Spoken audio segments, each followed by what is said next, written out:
그 한덕수 대행이 여하간 이제 사실상 그 사표를 냈기 때문에 출마는 기정사실화된 것이고, 그런데 또 국민의힘 지형 안에서 보면 간단한 문제는 아닌 것 같은 게, 그 한동훈 후보를 돕고 있는 정성국 의원이 뭐라고 얘기했냐? 8강, 4강 결승을 한 번씩 할 때마다 1억 원씩 한동훈 후보는 3억 원을 낸 걸로 알고 있는데, 결국 그 얘기는 뭐냐? 돈 한 푼 안 들이고 한덕수는 공짜로 선거 들어오냐 이거 얘기 아니겠습니까 지금? 그러니까 무소속으로 하겠다라는 것 같아요. 그러니까 무소속으로 단일화해서 그 이후에 자기가 후보가 되면 입당하겠다. 지금 이게 처음에 당 내에서 입당한 다음에 뭐 단일화 해야 된다 안 해야 된다 뭐 이런 얘기가 있었잖아요. 근데 이제 그런 식으로 가닥이 잡힌 건데 그게 방금 지적했던 나는 그러니까 국민의 열망을 받은 국민 추천 후보야. 이거 윤석열이 얘기한 건데 국민 추천 후보.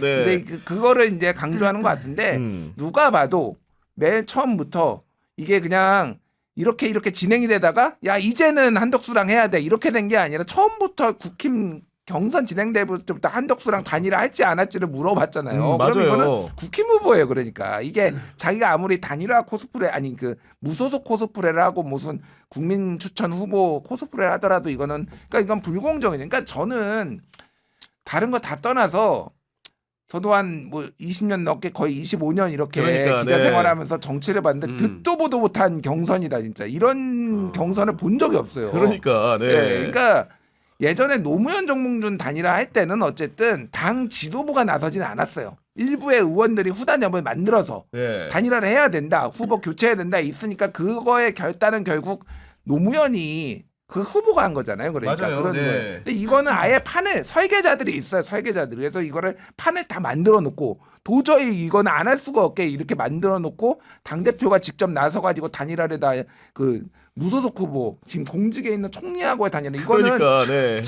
정당 정치에 대한 모독이고요. 국민에 대한 모독이에요. 저는 아니, 진짜. 그리고 더 웃긴 건 뭐냐면 지금 흐름이 되게 웃긴 건데 한덕수가 지금 나오면서 무소속이니까 여러 가지 문제점들을 해소하기 위한 차원인지 지금 국민의힘 갑자기 당명 변경을 해야 된다는 의견이 나오고 거기에 더해가지고 뒤늦게 윤석열 이제 탈당해야 된다는 얘기가 나온다는 건데 그러면 지금 국민의힘 경선 도대체 왜 하는 겁니까 지금?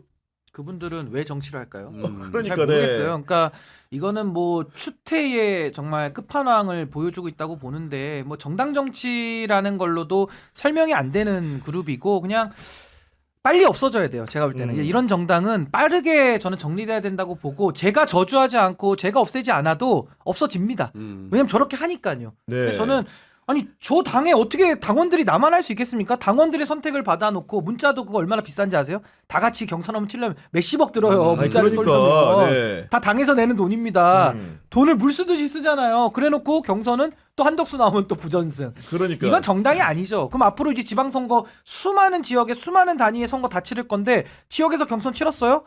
그래 놓고 나니까 중앙에서 또 누가 내려와서 야 너 부전승이었어 나는 다시 한번 해. 이런 정당에 누가 공천 신청합니까? 그러니까 저거는 이제 정당으로서의 생명이 저는 끝났다고 봐요. 아니 근데 이 와중에 또 제일 꼴배기 싫은 게 누구냐면은 그 정대철하고 이낙연 같은 사람들. 헌정회장. 그러니까 예를 들면 이낙연 같은 경우에는 이렇게 언론 플레이를 하는 것 같은데 본인은 안 했다고 주장하겠지만 주변 사람들이 했겠죠. 이런 보도가 나옵니다. 한덕수 대행이 어제 이낙연 새미래민주당 고문에게 직접 전화를 걸어 5월 2일 식사회동을 제안했으나 이낙연 고문은 제시한 날짜에 다른 일정이 있어 고사했다고 했다는데 이런 보도를 한덕수가 했을 리가 있습니까? 이런 제보를 언론에? 그러니까 뭐 이낙연 측에서 이제 자기 몸값 올리기인데 참 뭐라고 해야 될까요? 그러니까 어쨌든 DJ 김대중 대통령이 발탁을 네. 해가지고 김대중 총재가 발탁을 해가지고 정치에 입문했고 동아일보 기자 시절에 그리고 노무현 정부 뭐 문재인 정부 때 뭐 모든 갖은 그런 거 다 했잖아요. 그러니까 다 했죠. 총리까지 했는데. 당 대변인, 당 대표, 뭐 총리, 뭐 전남지사. 그러니까 이분은 그냥 민주당 사람이에요. 이재명이 아무리 싫어도 이거를 한덕수하고 손 잡는다는 건 이게 마치 중립 코스프레 하는 거지만은 네. 결국은 지금 국힘이잖아요. 그러니까 이게. 아니 그렇죠. 네. 그러니까 이거는 모르겠어요. 그러니까 이미 국민들이 판단할 거예요. 국민들이 판단하겠지만은 이게 본인이 그동안 해왔던 어떤 가치, DJ 정신 얘기하는데 그거하고 맞느냐. 뭐 정말 매우 실망스럽고 아마 큰 뭐 아무리 그분들이 단일화를 해도 영향이 있겠나 그러고 계속 언론 플레이를 희한하게 하더라고요. 제가 아직 단일화에 뭐 이렇게 확정된 건 아니지만은 뭐 신중하게 또 생각을 하겠다니까 이것도 아니고 저도 아니고 모호한 화법으로 네. 기름장어 같이 이렇게 얘기를 하는데 뭐 모르겠습니다. 이분이 나온다고 영향력이 이제 있을 거라는 그러니까 생각이 들어요. 네, 없겠지만 아니 저는 이쯤에서 궁금한 거는 문재인 전 대통령이 도대체 무슨 생각하고 있는지 궁금한 게 어쨌든 간에 자기 정부에서 초대 총리고 자기랑 정치 활동을 오래 같이 한 사람이라고 한다면 이쯤 되면 본인의 의사를 직접 전화해서 표명하건 그만하라든가 이런 공개적으로 페이스북에 글을 올리건 해야 되는데 이런 부분에 대해서 선을 안 그어주다 보니까 도대체 무슨 생각으로 지금 이렇게 그 민주당의 진로를 보고 있는 것인가 이런 의구심을 가질 수밖에 없습니다. 문재인 대통령이 네, 이낙연을 상대로. 상대로. 네, 아니 근데 뭐 문재인 전 대통령이 뭐 이낙연 총리를 지명했고 뭐 정부를 같이 운영하는 건 맞지만 뭐 이제 와서 이낙연 뭐 전 대표의 정치 행보에 대해서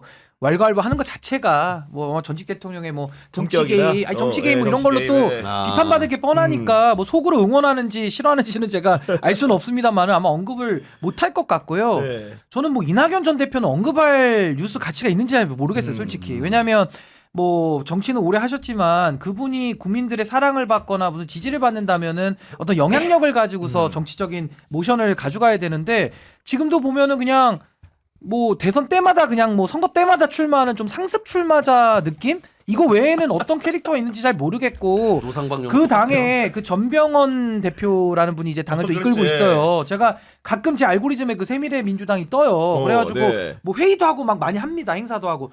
제가 가끔씩 그래도 들어는 봐요. 뭐 하는지 궁금해서 궁금을 하니까 네. 그럼 반 이재명밖에 없어요. 그러니까 이분 재밌는 게 그게 전병헌 무슨 그 정치야 그게. 문재인 정부 정무수석인가 했는데 당시에 뭐 이제 수사받은 건 알고 계시죠? 문재인 정부 초반에 이분이 한동훈 3차장일 때 수사받은 사람이에요. 근데 지금 와서 갑자기 이제 국민의힘 뭐 합칠지 안 합칠지 한덕수로 단일화할지 할지 모르겠지만 이런 행태를 보인다는 것 자체가 굉장히 코믹하게 느껴진다. 정치라는 게. 그때 게임 업체로부터 맞아요. 그런 금품 문제가 받아서 있어요. 금품 예. 받아서 그때 예. 예 뭐 정무수석 하다가 그만두고 이제 맞아요, 맞아. 예. 구속도 하면 됐을 거예요. 그때. 예뭐 돈 받는 분들이 한두 분이 아니라서 뭐 그것까지 뭐 네. 비판하고 싶지는 않고 어쨌든 그러니까 이재명이 싫은 거 알겠는데 정치는 대의와 본인의 가치를 가지고 해야 되는 그렇죠. 거예요. 뭐가 됐든 뭐 정당 옮길 수도 있는데 이게 사람들한테 그러니까 말했다시피 사람들한테 소구력이 없을 거예요. 그러니까 이게 맞아요. 네. 무슨 메시지를 가지고 도대체 하려는 거냐. 그게 이제 제가 오늘 좀 너무 그 격앙돼서 네. 너무 이 정치적인 판단에 대해서는 좀